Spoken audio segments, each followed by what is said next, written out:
Welcome to Homegrown. Today we're here at the North Carolina Cooperative Extension Arboretum to talk about roses. The 6 most common types of roses grown here in North Carolina are Floribunda roses, grandiflora roses, hybrid tea roses, miniature roses, shrub roses, and climbing roses. Roses should be planted in the early spring or late fall. A rose likes to receive 6 to 8 hours of sunlight every day. It is best to plant a rose in an open area where it can receive good air circulation. The roses will need additional water if rainfall does not occur. This will be needed once per week. Yes, it is important to mulch roses. This is important to keep water retention for your rose as well as to prevent weeds.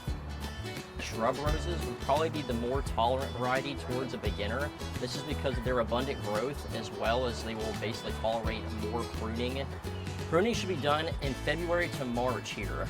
The reason is because buds will begin to swell noticeably or break dormancy. It is important to take into consideration the 4 Ds of pruning, which is to remove any tissues that is dead, dying, diseased, or damaged. This will help prolong the life of your rose. There are multiple diseases. The one that I would basically keep an eye out for the most would be fungal leaf spot.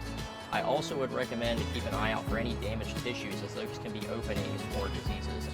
You can enjoy blooms of roses anywhere from April to May. That is when they begin to emerge. They will also continue to bloom until the first frost occurs here.